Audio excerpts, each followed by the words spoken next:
This week's BFI Player Plus selection is a short film from 1929, which is arguably the most celebrated work of Surrealist cinema.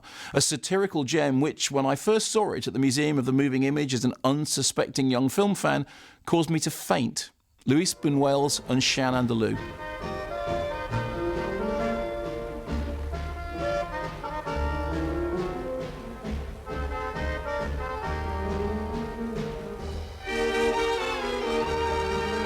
Chien Andalou, or An Andalusian Dog, was inspired by a conversation in which Buñuel told artist Salvador Dalí that he had had a dream of a cloud slicing the moon like a razor blade slicing an eye. Dalí replied that he had had a dream of a hand crawling with ants.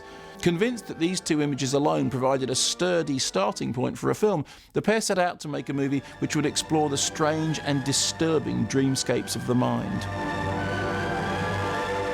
Shot over 10 days, financed by the director's mother, and apparently edited in Buñuel's kitchen after the money dried up, Chien Andalou was watched by Pablo Picasso, Jean Cocteau, Georges Auric and André Breton when it first premiered, and immediately became a sensation.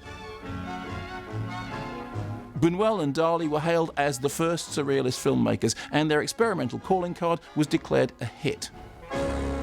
Indeed, much to Buñuel's disgust, Chien Andalou was embraced by the very same intellectual bourgeoisie whom he hated and wished only to offend, something he achieved rather more effectively with L'Âge d'Or, which was banned and is also available here at BFI Player Plus. What can I do about people who adore all that is new, Buñuel complained, railing against the inane herd that saw beauty or poetry in something that is basically no more than a desperate, impassioned call for murder.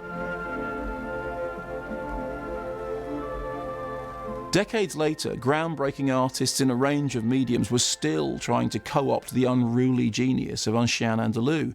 Perhaps most memorably, David Bowie began his concerts in the 1970s with the notorious sequence from the opening of the film, the images blending into the howling feedback of station to station.